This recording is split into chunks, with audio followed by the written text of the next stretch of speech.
पूरे देश में जब कोरोना संकट काल में स्कूल बंद हैं, तो वहीं छत्तीसगढ़ में स्कूली बच्चों की पढ़ाई को निरंतर जारी रखने के लिए नवाचार के साथ पढ़ई तुहर द्वार कार्यक्रम चलाया जा रहा है। प्रदेश में जहां इंटरनेट कनेक्टिविटी है, वहां सूचना प्रौद्योगिकी का उपयोग कर ऑनलाइन कक्षाएं संचालित की जा रही है। छत्तीसगढ़ में संचालित इस कार्यक्रम को नीति आयोग सहित देश भर के कई हिस्सों से सराहना मिल रही है। तो वहीं मुख्यमंत्री भूपेश बघेल भी पढ़ई तुहर द्वार कार्यक्रम की स्थिति की गहन समीक्षा करते रहते हैं और उन्होंने कोरोना संकट काल में राज्य में स्कूली बच्चों को शिक्षा से जोड़े रखने के लिए शुरू किए गए पढ़ई तुहर द्वार कार्यक्रम की सफलता और देश में इस कार्यक्रम को सराहे जाने पर प्रसन्नता जताई।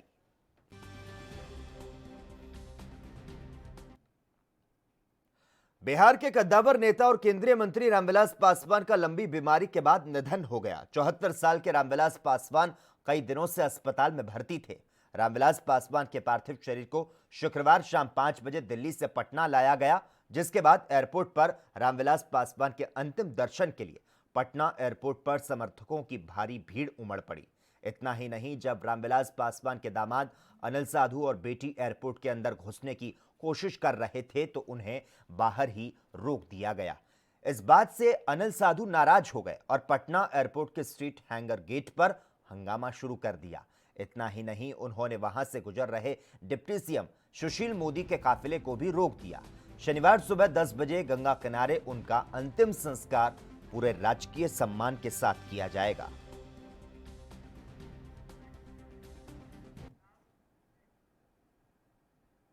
केंद्रीय मंत्री रामविलास पासवान लंबे वक्त से बीमार थे। उनका इलाज दिल्ली के एक अस्पताल में चल रहा था, जिनका कल शाम निधन हो गया।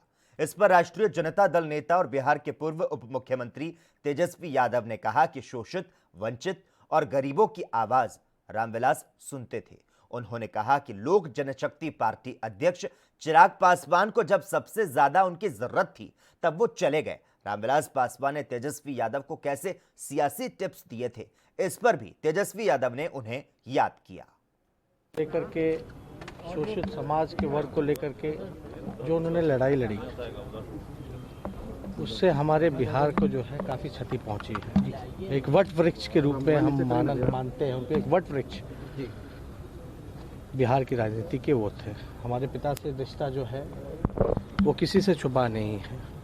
भाई चिराग पासवान, जब हम लोगों ने 2010 में राजनीति में 2010 के असेंबली के इलेक्शन में जब कैंपेन या इंट्रोडक्शन एक पॉलिटिक्स में जब हुआ था, और ख़ास तौर पर हमको 2010 में पहली बार मौका मिला था जब आदरणीय रामविलास पासवान जी के साथ साझा कार्यक्रम में कई बार हम लोगों ने चुनावी सभा को साथ में संबोधित किया था। वो दिन भी हमको याद है। तो लगातार हमारा उनसे व्यक्तिगत जो रिश्ता था, एक बेटे का भी था और एक तरह से शिष्य का भी था। काफ़ी कुछ उस समय सीखने को भी मिला था। नए नए थे, मंच में कैसे लोगों को संबोधन देना है, बातें करनी है, ये सारे गुण जो है हम लोगों को सिखाए। गुरुवार को उजागर हुए टीआरपी घोटाले में बड़ी जानकारी सामने आ रही है। यह घोटाला कोई सामान्य घोटाला नहीं है। घोटाले की रकम हैरान करने वाली हो सकती है। शिवसेना के मुख्य प्रवक्ता और राज्यसभा सांसद संजय राउत ने इसको लेकर बड़ा बयान दिया। क्या कुछ कहा उन्होंने, आइए आपको सुनाते हैं। मैं कोई इन्वेस्टिगेटिव एजेंसी नहीं हूँ। मुंबई के पुलिस कमिश्नर एक रिस्पॉन्सिबल पुलिस अफसर है। उनका अनुभव बहुत बड़ा है इस क्षेत्र में। अगर खुद आपके सामने मुंबई के पुलिस कमिश्नर परमवीर सिंह साहब ने कुछ बात कही है, तो मुझे लगता है उसके ऊपर देश विश्वास करेगा। पूरे देश से मुझे जो मैसेज आ रहे हैं या लोग बोलते हैं, ये बहुत ही हिम्मत वाला काम। सरकार के खिलाफ अगर सवाल पूछा है तो अच्छी बात है ना, उसके जवाब भी एम्स ने दिए हैं, उसके जवाब सीबीआई दे रही है, हमारे क्या संबंध। लेकिन ये सवाल पूछना चाहिए, जो सीबीआई के एक्स डायरेक्टर अश्विनी कुमार जी ने क्यों आत्महत्या की, उनकी सुसाइड के पीछे क्या है, ये सवाल पूछना चाहिए। हथरस के पीछे सच क्या है, हम भी जानना चाहते हैं। ये सवाल हम जानना चाहते हैं कि ये सवाल भी सबने पूछना चाहिए। सिर्फ ठाकरे परिवार, अनिल देशमुख, शरद पवार, महाविकास आघाड़ी, संजय राउत, यही सवाल के घेरे में नहीं आ सकते। हाथरस मामले में कांग्रेस बीजेपी को टारगेट कर रही है और अब बीजेपी को भी कांग्रेस को टारगेट करने का मौका मिल गया है। राजस्थान में पिछले कई दिनों से रेप और हत्या जैसी वारदातें सामने आ रही है, जिस पर अब बीजेपी ने राजस्थान सरकार को घेरना शुरू कर दिया है। राजस्थान के करौली में हुई पुजारी की मौत पर केंद्रीय मंत्री प्रकाश जावड़ेकर और कैलाश चौधरी का क्या कुछ कहना रहा, आपको सुनाते हैं। कानून व्यवस्था की धज्जियां उड़ रही है, कहीं भी कानून का अस्तित्व नहीं दिखता है। आज करौली में एक पुजारी की भूमाफिया द्वारा जलाकर जो हत्या हुई है, उससे पूरा राजस्थान हिल उठा है।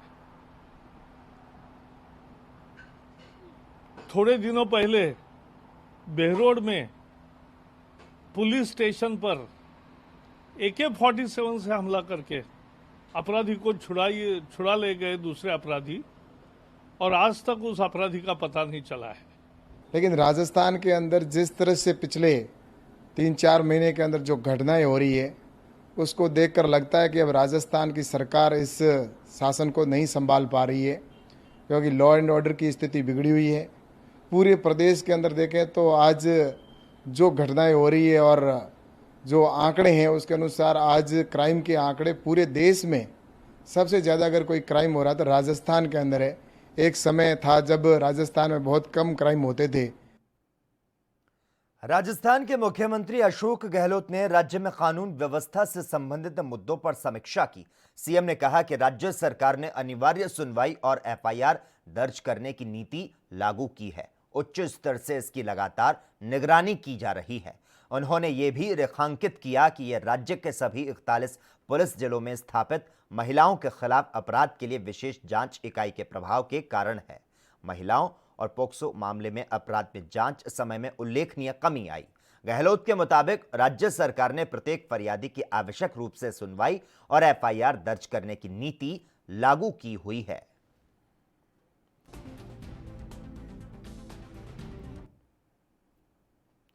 वहीं आंध्र प्रदेश में लगातार कोरोना के मामले बढ़ रहे हैं। बढ़ते मामलों को देखते हुए सरकार सख्त नजर आ रही है। अब अनलॉक भी शुरू हो चुका है और ऐसे में कोरोना को काबू करना सरकार के लिए बड़ी चुनौती बन चुका है। कोरोना के बढ़ते मामलों को देखते हुए मुख्यमंत्री जगन मोहन रेड्डी ने समीक्षा बैठक की, जिसमें मंत्री सहित कई वरिष्ठ अधिकारी शामिल हुए।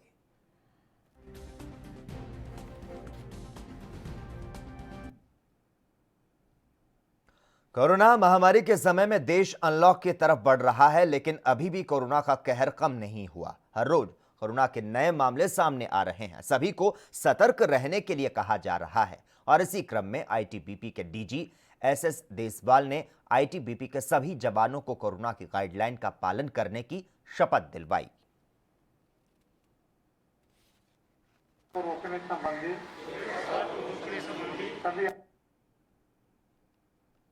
कोरोना के काल में हर क्षेत्र की तरह प्राइवेट बसों का भी बुरा हाल है। कर्नाटक के बेंगलुरु में बस संचालकों को भारी नुकसान उठाना पड़ रहा है। बस संचालकों का कहना है कि कोरोना से पहले 70 से ज्यादा बसों का संचालन होता था, लेकिन अब करीब 25 बसें चलती हैं। उनमें यात्री नहीं मिलते, जिसकी वजह से भार नुकसान जो है वो झेलना पड़ रहा है।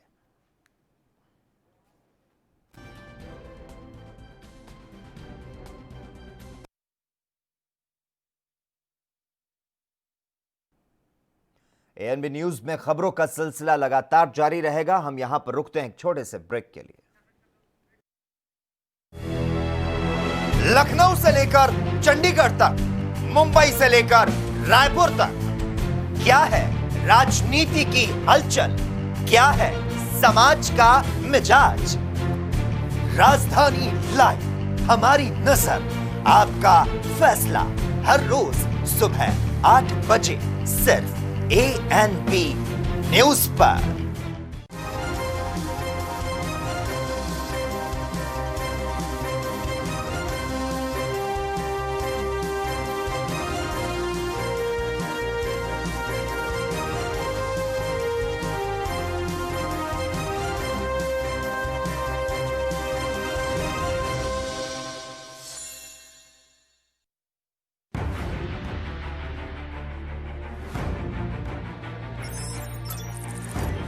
चाहे सियासत की हो या सरकार की, खबर चाहे भ्रष्टाचार की हो या गुनहगार की, दिन भर में क्या रहा देश जगत का हाल, किस मुद्दे ने बनाई किसकी सरकार, रखते हैं हम सब पर नजर, पहुंचाते हैं हम हर खबर। हम हैं ANB न्यूज।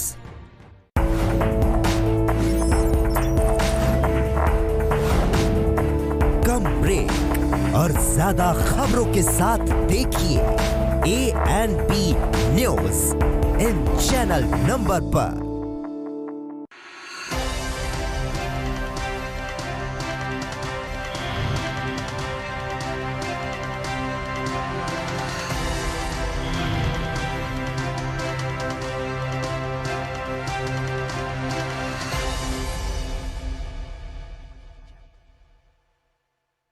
सबसे अलग अंदाज, हम बनेंगे आपकी आवाज, सवालों की धार, खबरों की बौछार, सिर्फ मेरे साथ ANB न्यूज पर।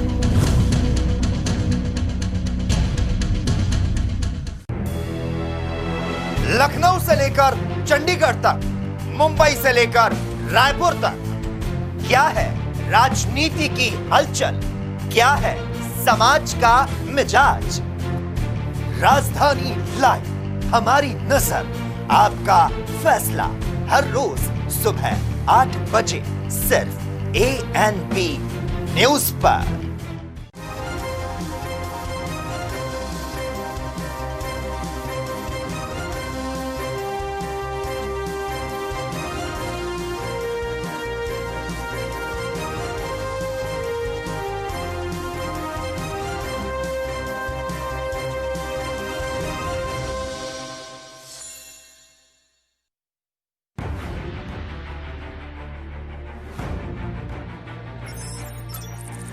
खबर चाहे सियासत की हो या सरकार की,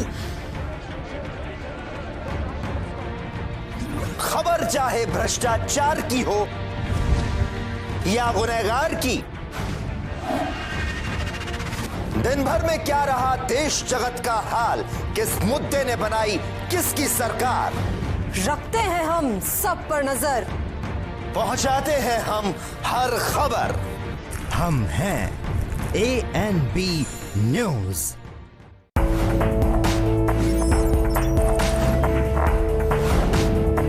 कम ब्रेक और ज्यादा खबरों के साथ देखिए ANB news in channel number पर।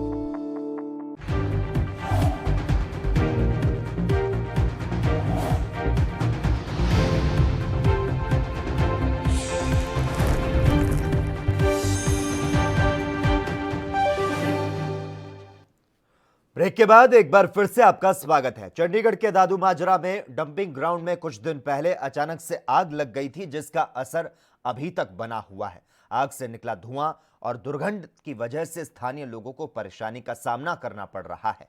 लोगों का कहना है कि उनके घरों में धुआं भरा हुआ है, जिससे उन्हें खासा परेशानी हो रही है। आपको बता दें कि इसी के साथ दुर्गंध की समस्या से लोग लंबे समय से परेशान हैं। ये परेशानी लॉकडाउन के दौरान ज्यादा बढ़ गई थी। को घर में आया, सांस लेने में दिक्कत हुई, गले में खराश, नाक तक में जलन हो रही थी। और जो हमारे यहाँ के अस्थमा के पेशेंट है ना जी, उनको इतनी बुरी हालत हुई कि ना तो वो अस्पताल जाने जोगे रहे कोविड-19 के डर से, और घर में भी नहीं उपचार कर, बस कोई इधर भाग रहा कोई उधर भाग रहा है। इतनी ज़बरदस्त स्थिति बन गई थी ना कि जैसे यहाँ इमरजेंसी लग गई है। और आज भी यहाँ घर घर में मरीज हैं, हर तरह का कचरा यहाँ आ रहा है, हर साल आग लगती है 6 महीने बाद 15। और यहाँ के जो MP साहिब है जो हमारे से वादा करके जाते गए भी हम इस कचरे को उठा देंगे, जीतने के बाद वो एक बार भी नहीं आए लोगों के बीच में। पंजाब के फरीदकोट में खेतीबाड़ी विभाग की तरफ से गांव में किसानों को पराली न जलाने के मकसद से जागरूकता मोटर वैन को डिप्टी कमिश्नर ने हरी झंडी दिखाकर रवाना किया। तो साथ ही डिप्टी कमिश्नर ने कहा कि हम किसानों से अपील करते हैं कि वे अपनी धान कटाई करने के बाद बची हुई पराली ना जलाएं। इसको जलाने से बुजुर्ग और बच्चों को सांस लेने में तकलीफ होती है। इसके अलावा जो किसान धान की कटाई कर रहे हैं वो लोग रात के समय कंबाइन ना चलाएं। तो साथ ही उन्होंने नियमों का पालन नहीं करने वालों पर सख्त कार्रवाई की बात कही।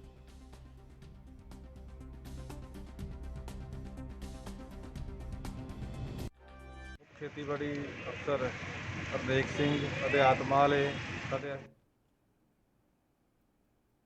राजस्थान के पाली क्षेत्र के सीरियाई बांध कमांड की बैठक महादेव मंदिर प्रांगण में उपखंड अधिकारी पुष्पा कंवर सिसोदिया की अध्यक्षता में आयोजित हुई। इसमें किसानों ने अपनी मांगों को लेकर बैठक का बहिष्कार कर दिया। किसानों ने एसडीएम के सामने अधिकारियों के नियमों की पालना नहीं करने की बात कही, तो वहीं कई किसानों ने अधिकारियों पर आरोप लगाया कि अधिकारी मौखिक रूप से किसानों पर दबाव डालकर अपनी बात मनवाना चाहते हैं, जिसको लेकर किसानों ने एसडीएम के सामने दोनों विभागों से असंतुष्ट होकर बैठक का बहिष्कार किया। को पिलाई में पर्याप्त पानी नहीं मिलता। यहाँ उपस्थित किसानों ने एसडीओ के सामने उन विभाग के अधिकारियों से नियमों की पालना नहीं करने के बारे में बताया, तो अधिकारियों ने अपने मौखिक तरीके से ही किसानों को दबाकर अपनी बात मनवाने के लिए मजबूर किया। उधर दिल्ली में खिलाड़ियों के लिए सही ग्राउंड नहीं है, जिसका ध्यान रखते हुए पूर्व क्रिकेटर और पूर्वी दिल्ली से सांसद गौतम गंभीर ने पहल की है। गंभीर ने डीडीसीए में नए क्रिकेट खेल मैदान बनाने के लिए बातचीत की, ताकि खिलाड़ियों को किसी तरह की कोई परेशानी ना हो। देखिए, बहुत इंपॉर्टेंट है क्योंकि 25 से 30% पॉपुलेशन दिल्ली की यमुना के इस तरफ रहती है, और अगर आप कोटला के अलावा देखें कोई भी ऐसा ग्राउंड नहीं है जहाँ पर आप एक्चुअली फर्स्ट क्लास मैचेस करवा सकते हैं। हाँ, आप रोशनारा में करवाते थे, लेकिन वो एक क्लब है। अगर आप उसके अलावा देखें तो हमारे पास कोई ऐसे ग्राउंड्स होते नहीं थे। पहले जामिया मिलिया में खेलना पड़ता था, लेकिन यमुना स्पोर्ट्स कॉम्प्लेक्स एक ऐसा ग्राउंड हमने डेवलप किया जहाँ पर आप इजीली फर्स्ट क्लास मैचेस करवा सकते हैं। प्लस अभी पूरा कंप्लीट नहीं है क्योंकि अभी फ्लड लाइट्स लगनी बाकी हैं, जो जल्दी से जल्दी लगनी शुरू हो जाएंगी।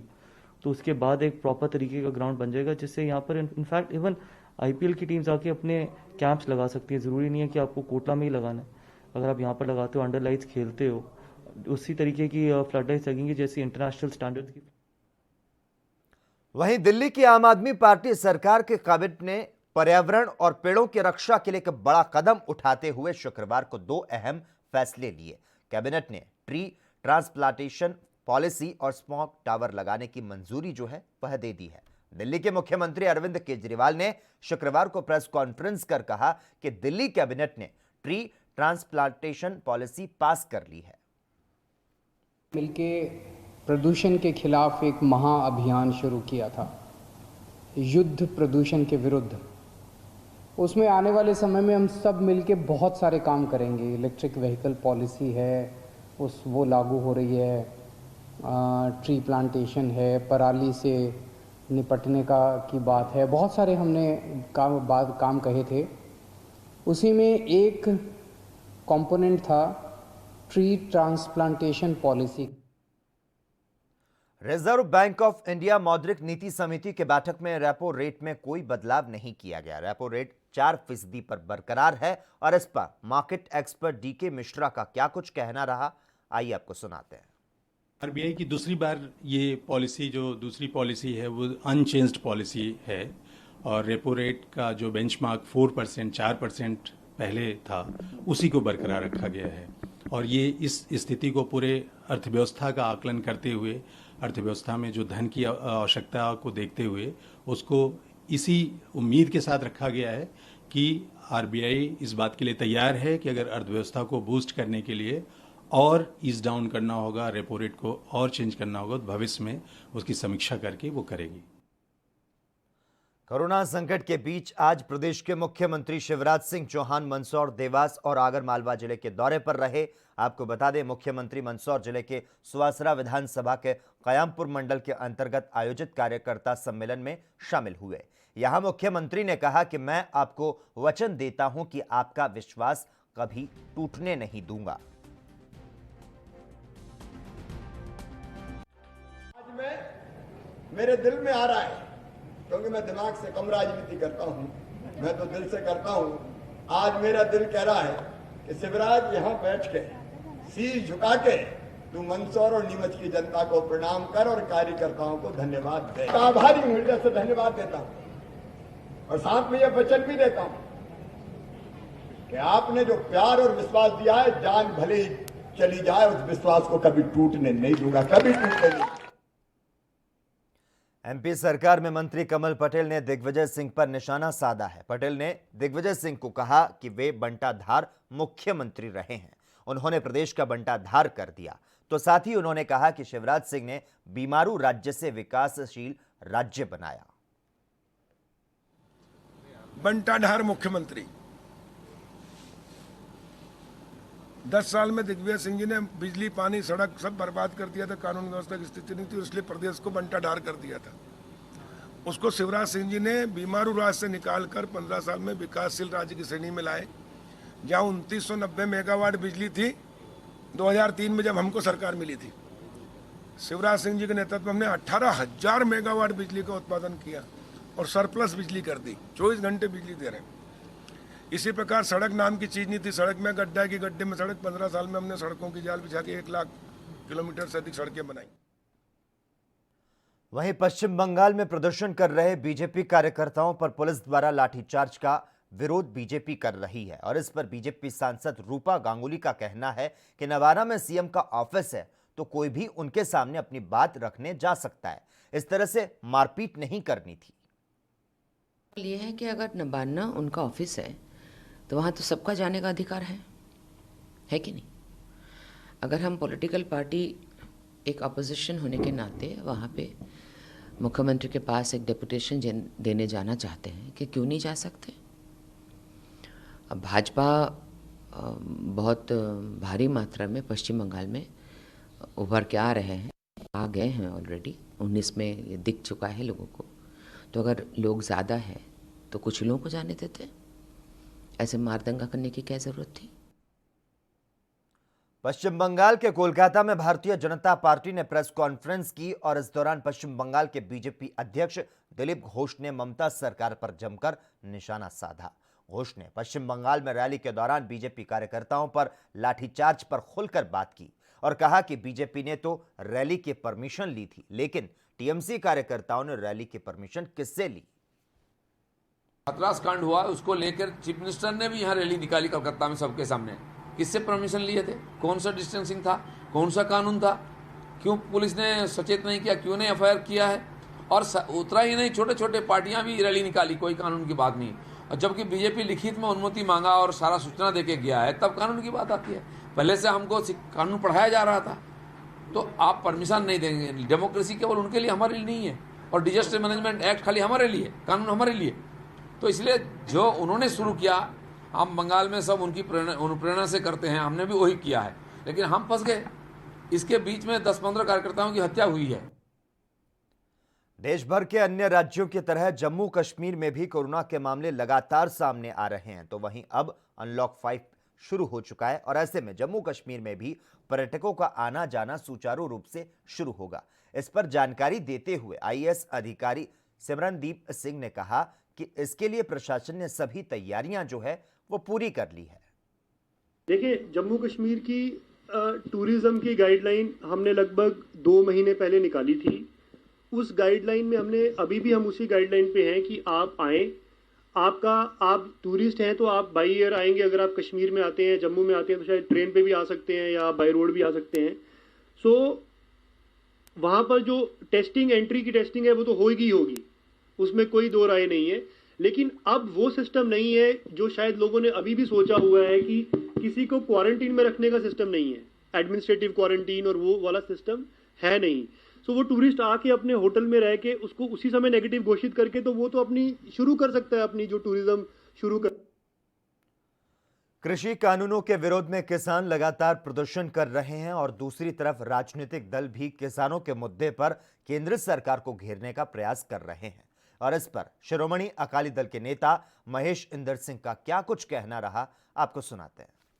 की बात है कि कुछ लोग ये किसानों की जो मांग है उन पर राजनीति कर रहे हैं और उसका नतीजा ये हुआ है कि राजनीति लोगों ने इसको इस जगह पहुंचा दिया है, कांग्रेस और आम आदमी पार्टी ने राजनीति करके, कि आज पंजाब में थर्मल प्लांट भी बंद हो गए हैं पंजाब में डीएपी भी नहीं आ सकती। मैं समझता हूँ बहुत गंभीर स्थिति है। तो सरकार, सेंटर की सरकार और पंजाब सरकार को, दोनों को मिलकर बड़े किसान नेताओं को बुलाकर उनसे बात करनी चाहिए और इसका कोई मसले का हल निकालना चाहिए। अब बात करते हैं उत्तराखंड की, जहां सामुदायिक स्वास्थ्य केंद्र में कैबिनेट मंत्री और क्षेत्रीय विधायक अरविंद पांडे गदरपुर पहुंचे, जहां नई एक्सरे मशीन का शुभारंभ कर नारियल फोड़कर और फीता काटकर किया गया। इस मौके पर मुख्य चिकित्सा अधिकारी के साथ साथ अन्य अधिकारी और बीजेपी नेता मौजूद रहे। और इस दौरान कैबिनेट मंत्री अरविंद पांडे ने कहा कि इस अस्पताल में चिकित्सकों की कमी है, लेकिन बहुत जल्द खाली पदों पर चिकित्सकों की नियुक्ति की जाएगी। इस हॉस्पिटल में जो अवस्थापना की दृष्टि से बहुत अच्छा बना हुआ है, लेकिन एक्सरे की ये आज वक्त की मांग है। कभी किसी व्यक्ति को, किसी मरीज को एक्सरे की आवश्यकता पड़ जाए तो उसको जिला अस्पताल में या प्राइवेट संस्थानों में कहीं जाना पड़ता था। इस सुविधा यह लोगों की बहुत दिनों से मांग थी और हमारी सरकार ने इसको पूरा किया है। तो उस एक्सरे मशीन का जो उद्घाटन उस वक्त पे मैं यहाँ आया और स्टाफ ने बताया कि अभी ये मैनुअल है और इसको डिजिटल की इसकी आवश्यकता पड़ेगी। तो निश्चित इसके लिए प्रयास किया जाएगा कि आने वाले टाइम में नई नई टेक्नोलॉजी आती आ गई है और प्रत्येक लेटेस्ट टेक्नोलॉजी का इस्तेमाल की हुई मशीनें इसकी आवश्यकता पड़ती है। तो आने वाले टाइम में कोशिश किया जाएगा कि और भी जो सुविधाएं यहाँ जनहित में चाहिए उसका यहाँ देने का प्रयास। Uttarakhand general OBC employees association के कर्मचारियों ने संगठन के प्रदेश अध्यक्ष के खिलाफ जांच का विरोध करते हुए राज्य सरकार के खिलाफ प्रदर्शन किया। उनका कहना है कि सरकार प्रांतीय अध्यक्ष दीपक जोशी को फंसाने की नीयत से उनके खिलाफ जांच करवा रही है। वहीं कर्मचारियों ने जल्द जांच आदेश वापस न लेने पर उग्र आंदोलन की चेतावनी दी है।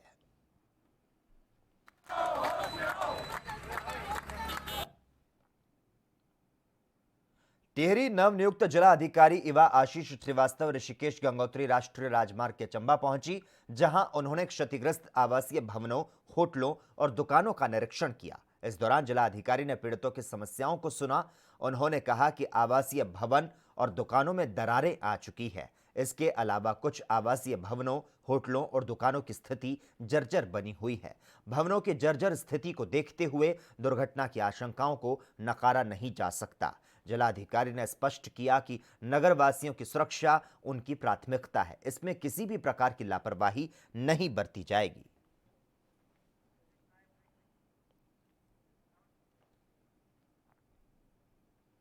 खबरों का सिलसिला लगातार जारी है। यहां पर वक्त तो चला है एक और छोटे से ब्रेक का। जल्द हाजिर होते हैं।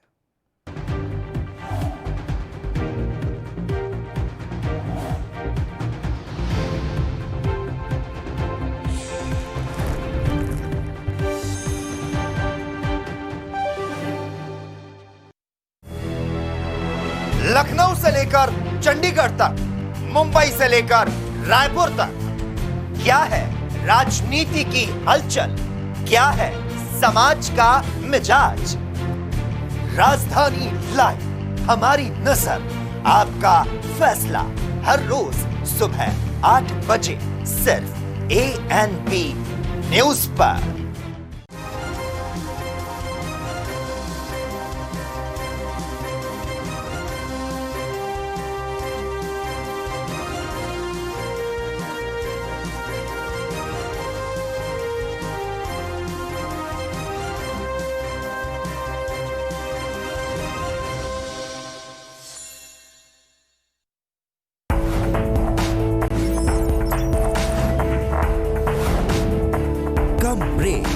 और ज्यादा खबरों के साथ देखिए ANP news in channel number पर।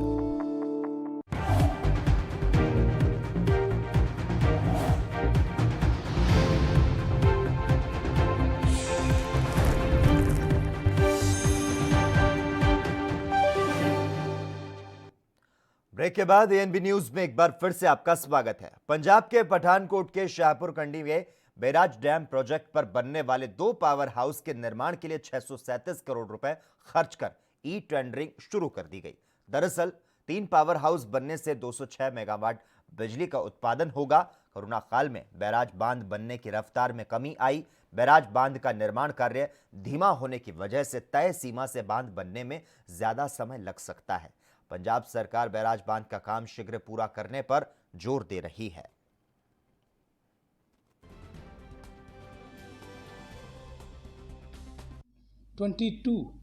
हम उसको कंप्लीट कर लें और जब इसको कंप्लीट कर लेंगे तो हम पूरा पानी इसका रेगुलेट करना शुरू कर देंगे। उससे जो हमें मेजर बेनिफिट होगा वो पाकिस्तान को जो पानी वेस्ट आता है वो बिल्कुल जाना बंद हो जाएगा। और उसके बाद जो हमारा पावर उसका काम है वो हमारा थोड़ा सा डिले चल रहा है। उसकी वजह से हमने टेंडर कॉल कर लिए हैं जिसमें हमने 2 पावर हाउस कंस्ट्रक्ट करने हैं 206 मेगावाट इंस्टॉल्ड कैपेसिटी के। तो आपको बता दें पावर हाउस के निर्माण के लिए ई टेंडरिंग जो प्रक्रिया है उसे अब शुरू कर दिया गया है। पावर हाउस के निर्माण के लिए यह ई टेंडरिंग की जो व्यवस्था है उसे शुरू करने की जो बातें हैं वह सामने आ रही है।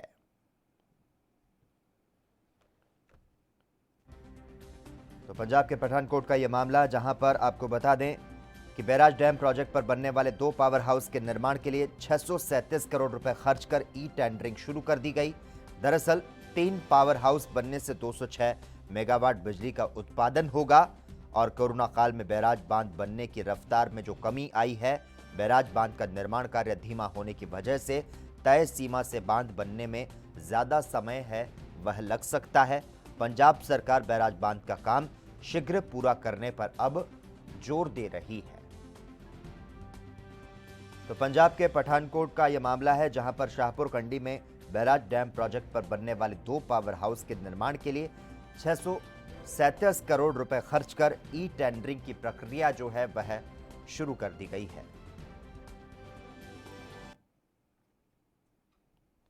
उधर छत्तीसगढ़ के रायपुर में कोंडा गांव में 19 जुलाई को घटित घटना की जानकारी मिलते ही पुलिस ने तत्काल मृतका के शव का उत्खनन कर पोस्टमार्टम की कार्रवाई की और संबंधित आरोपियों के खिलाफ अपराध पंजीकृत कर घटना में शामिल 7 आरोपियों में से 5 आरोपियों को गिरफ्तार कर लिया। आपको बता दें कोंडा गांव के धनोरा थाना क्षेत्र में एक युवती के साथ लगभग 2 महीने पहले दुष्कर्म और युवती के आत्महत्या किए जाने की घटना घटित हुई, जिसको लेकर पुलिस ने कार्रवाई करते हुए आरोपियों को गिरफ्तार किया है।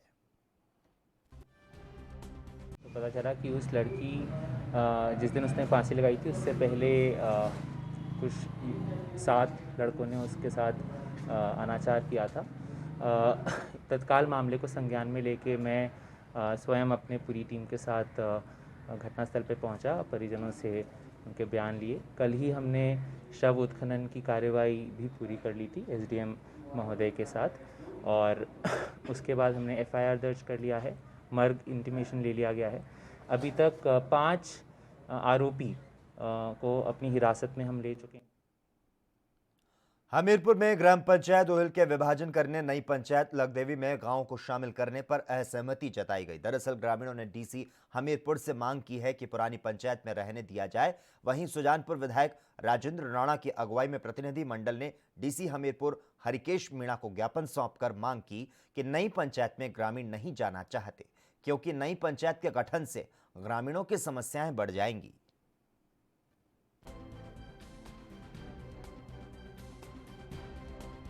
सबसे पहले जो हमारी नई पंचायत की घोषणा की गई, इससे हमारे से कोई भी सहमति नहीं ली गई और जब हमें अभी पता लगा कि हमारी पंचायत जो है वो दूसरी पंचायत में हमारा गांव चला गया है, तो जो दूसरा गांव है वो हमें जंगल के रास्ते बरसात में या कैसे भी जाए नहीं, खड्ड पार करना पड़ेगी। नंबर 2, अगर बाई रोड जाएंगे तो 200 रुपया आने का और 200 रुपया जाने का, यानी 400 रुपया पेमेंट होगी तो हम पंचायत घर में जा सकते हैं। तो हमारी डीसी साहब से हमें यही रिक्वेस्ट किया कि हमारी पंचायत को उड़ पंचायत में ही रहने दिया जाए, ताकि हम गांववासी उड़ पंचायत में सारी सुविधा ले सकते हैं। हॉस्पिटल वहाँ है, पोस्ट ऑफिस वहाँ है, राशन का डिपो वहाँ है। कि जो पुरानी पंचायत में उसमें ही हमें रहने दिया जाए। कारण ये है कि जो पुरानी पंचायत ऊड़ है वो इनको अपने लडियार गांव से लगभग आधा किलोमीटर पड़ती है। तो इनका कहना ये है कि हमें ये सजा दी जा रही है। लग ग्राम पंचायत बने उसका सभी ये लोग भी स्वागत कर रहे हैं, हम सब लोग स्वागत कर रहे हैं। नई पंचायत बननी चाहिए, लोगों को, उनको जो करीब लोग रहते हैं उनको सुविधा मिले।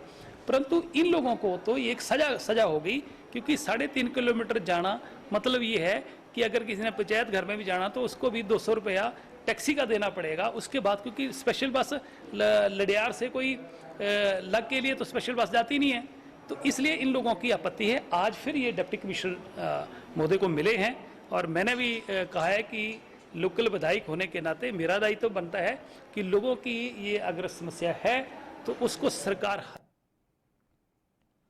उत्तराखंड के रुड़की के एयर होस्टेस को मोबाइल से अश्लील मैसेज और कॉल करना एक युवक को भारी पड़ गया। दरअसल पीड़ित परिवार की शिकायत पर रुड़की पुलिस ने आरोपी युवक को गिरफ्तार कर जेल भेज दिया। बताया गया कि आरोपी बीटेक टॉपर होने के साथ साथ हैकर भी है, जो अलग अलग नंबरों से पीड़िता को अश्लील मैसेज और कॉल कर परेशान करता था। पुलिस ने आरोपी को गिरफ्तार किया और आरोपी का फोन जब्त कर जांच के लिए भेज दिया। द्वारा पूछताछ में बताया गया है कि वह एक सोशल मीडिया का प्रयोग इसमें करता था। एक ऐप है पैरेलल, इसके थ्रू वह किसी भी ऐसे व्यक्ति का जो ठेली वाला हो या लेबर हो या कोई चलता फिरता आदमी हो, उसका फ़ोन 1 मिनट के लिए मांगता था। उसमें एक OTP आता था और उसका फ़ोन हैक हो जाता था। फ़ोन हैक होने के बाद में उसको व्हाट्सएप को उस नंबर से अपने नंबर से यह प्रयोग कर लेता था और उसके बाद वो उसे छोड़ देता था। इस प्रकार से जिन नंबरों को भी पुलिस द्वारा ट्रैक किया गया वो सब फर्जी निकले। राजधानी भोपाल के ग्रामीण क्षेत्र परवलिया से एक युवक को पुलिस ने विस्फोटक सामग्री के साथ गिरफ्तार किया। पुलिस के मुताबिक आरोपी युवक पेलोखेड़ी का निवासी है, जिसके पास से 10 जिलेटिन रॉड और 7 डेटोनेटर सहित एक मोटरसाइकिल बरामद की गई। शुरुआती पूछताछ में आरोपी ने बताया कि वह खदान में विस्फोट करने के लिए डेटोनेटर और जिलेटिन छड़ों का इस्तेमाल करने वाला था। पुलिस पूरे मामले की जांच पड़ताल में जुट चुकी है।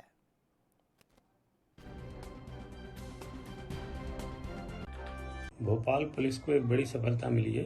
थाना परवलिया के अंतर्गत एक सोहन मेवाड़ा निवासी पीलू खोड़ी को गिरफ्तार किया गया, जिसके कब्जे से 10 जिलेटिन रॉड और 7 डेटोनेटर बरामद किए गए हैं। प्रारंभिक पूछताछ में उसने बताया है कि खदान में विस्फोट करने के लिए विस्फोटक पदार्थ ले जा रहा था।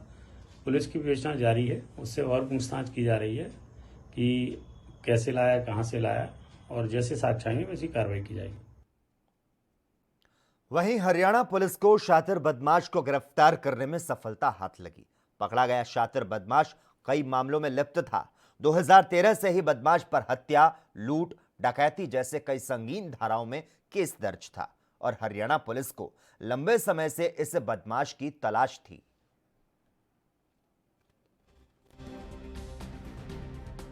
कल दिल्ली से गिरफ्तार किया है और उसको अरेस्ट करने के बाद आज हम पूछताछ करने पे पता चला है कि ये 2 दर्जन वारदातों में वांटेड है।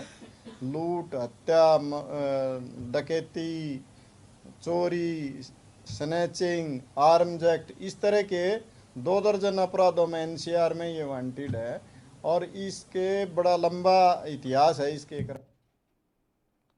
देश भर में केंद्र सरकार द्वारा बनाए गए कृषि कानूनों के खिलाफ किसानों का हल्ला बोल लगातार जारी है और इस कड़ी में किसानों के समर्थन में कांग्रेस कार्यकर्ताओं ने सरकार के खिलाफ रोष जाहिर किया, तो साथ ही जमकर नारेबाजी की। आपको बता दें कि छा में भी किसानों को अनुमति न मिलने के चलते किसानों का आक्रोश देखने को मिला। पैसे भी मंडी में आ रहे हैं, आप लोग नारा बोलिए, जय जवान, जय। वहीं विकास नगर में ANB न्यूज की खबर का बड़ा असर देखने को मिला। आपको बता दें, भूमाफियाओं के हरे भरे आम के बगीचों को उजाड़कर कंक्रीट के जंगल उगाए जा रहे थे। इस पर ANB न्यूज ने आम के बागानों को बचाने को लेकर एक मुहिम छेड़ी, जिसमें माफियाओं और संबंधित विभाग की सांठगांठ का खुलासा हुआ था। ANB न्यूज ने जब हरबटपुर नगरपालिका क्षेत्र में आम के बगीचे को उजाड़कर अवैध प्लॉटिंग की खबर दिखाई तो संबंधित विभाग नींद से जागे और अब भूमाफियाओं को नोटिस भेजकर कार्रवाई कर रहे हैं। देहरादून मंसूरी विकास प्राधिकरण ने अब उक्त भूमि पर अवैध निर्माण को ध्वस्त करने संबंधित नोटिस जारी किया, जिसको लेकर भूमाफियाओं में हड़कंप मचा हुआ है।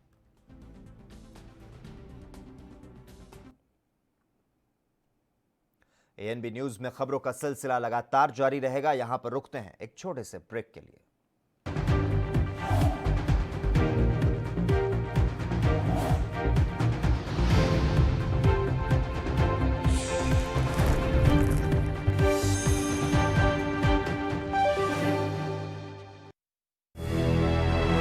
लखनऊ से लेकर चंडीगढ़ तक, मुंबई से लेकर रायपुर तक, क्या है राजनीति की हलचल, क्या है समाज का मिजाज। राजधानी लाइव, हमारी नजर, आपका फैसला, हर रोज सुबह 8 बजे सिर्फ ANP न्यूज पर।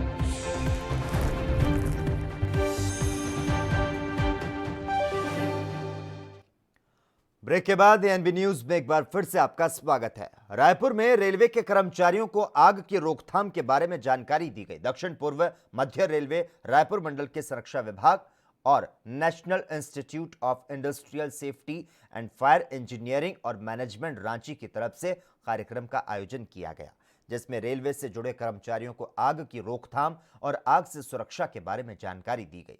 रायपुर मंडल के संरक्षा विभाग के समन्वय से इस कार्यक्रम का आयोजन किया गया।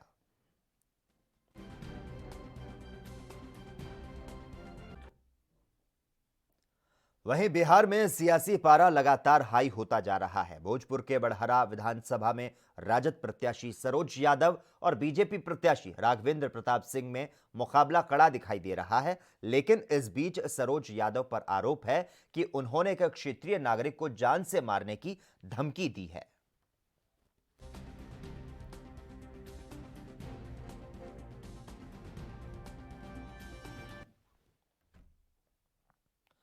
छत्तीसगढ़ के कांकेर जिला मुख्यालय में 26 सितंबर को पत्रकार सतीश यादव के साथ मारपीट की गई थी। वहां के रसूखदार नेताओं ने एक होटल से सरेरा पत्रकार के साथ मारपीट की और उसे पुलिस थाने ले गए, जिसकी जानकारी मिलने पर बड़ी संख्या में कांकेर के पत्रकार थाने पहुंचे, तो दूसरी तरफ नेताओं के समर्थन में लोग सैकड़ों की संख्या में थाने पहुंच गए। वहां पत्रकार कमल शुक्ला से हाथापाई की गई और थाना परिसर में एक नेता ने पिस्टल लहराई। पत्रकारों को डराया धमकाया भी गया।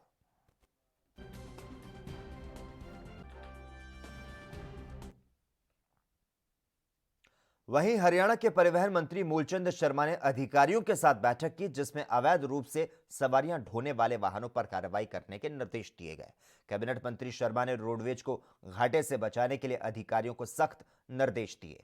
उन्होंने बताया कि हरियाणा रोडवेज के कंडक्टर और ड्राइवर रोडवेज विभाग की जान है। रोडवेज के घाटे को पूरा करने के लिए सरकार ने योजना बनाई है। टोल टैक्स बूथों पर टीमें नियुक्त की जाएंगी। वहां अवैध रूप से सवारी ढोने वाले वाहनों के चालान काटे जाएंगे। जो इस तरह के अवैध जो वाहन जो सड़कों पर चले, जो लॉकडाउन में हजारों व्हीकल जो चले हुए हैं और जो हरियाणा रोडवेज में चूना लगाने का काम करें, जो बिना परमिट के बिना परमिशन के जो व्हीकल चले हुए हैं, RTMF में और GM रोडवेज ये जॉइंट इन ऐसे व्हीकलों की जांच करेंगे, धरपकड़ करेंगे और अगर इनको नहीं पड़ा, रोडवेज महकमे का घाटा लगातार बढ़ता रहेगा। उधर हरियाणा के सिरसा में उपायुक्त रमेश चंद्र बिढ़ान ने आज सिरसा अनाज मंडी का औचक निरीक्षण किया और किसानों की समस्याओं को सुनकर समाधान करने का उन्हें आश्वासन दिया। उपायुक्त के निरीक्षण के दौरान कुछ किसानों ने ऑनलाइन टोकन प्रणाली को लेकर आ रही समस्याओं के बारे में जानकारी दी। उपायुक्त ने मंडी में आई अन्य फसलों के खरीद कार्यों का जायजा लिया और मार्केट कमेटी के सचिव को आवश्यक दिशा निर्देश दिए।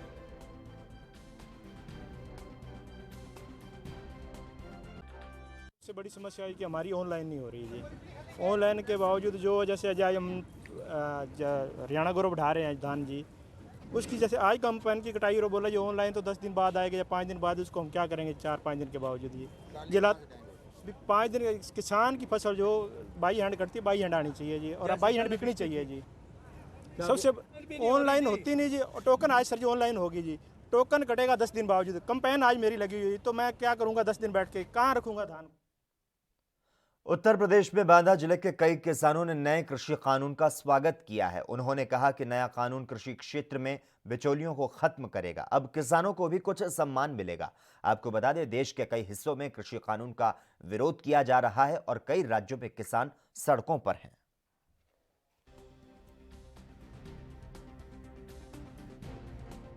बुरी थी भी किसानों को कोई कुछ समझ नहीं रहा था कौन है, जबकि किसान अगर अन्नदाता है वही सबको खिलाता है।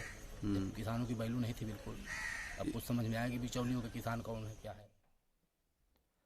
वहीं हरियाणा के फतेहाबाद में भूना इलाके में धान की फसल खरीद के दौरान अधिकारियों की मनमानी के चलते किसानों ने सड़क पर प्रदर्शन किया, तो साथ ही फतेहाबाद चंडीगढ़ रोड को जाम किया और इस दौरान किसानों ने हरियाणा सरकार के खिलाफ जमकर नारेबाजी की। तो वहीं किसानों का कहना है कि धान की फसल खरीद के दौरान अधिकारी अपनी मनमानी कर रहे हैं। किसानों को फसल बेचने में काफी परेशानियों का सामना करना पड़ रहा है। किसानों ने सरकार को कड़ी चेतावनी देते हुए कहा कि जब तक हमारी मांगों को पूरा नहीं करोगे तब तक सड़कों पर बैठे रहेंगे। हालांकि थाना प्रभारी और मंडी के उच्च अधिकारी किसानों को समझाने की कोशिश कर रहे हैं। किसान मंडी के अंदर परेशान है, उसकी डेयरी परचेज कर ली गई है, उसको बारदाना नहीं दे रहे हैं। कुछ डेयरी किसान को ये कह के टाल देते हैं कि इसमें नमी है और किसान को यह मंडी के अंदर पैर डालने के लिए जगह नहीं है और 1500 2000 में लूटी जा रही है, जो कि बीच में व्यापारी आते हैं। सुन व्यापारी आगे कहते हैं आप में नमी है 1600 रुपये लगेगी और जो परमल जो हमारी वैरायटी है 1880 रुपये है। जो हमारी बनास्पति है वो पिछली बार 1509 3000 रुपये प्रति क्विंटल बिका करती, वो 1819 में किसान से।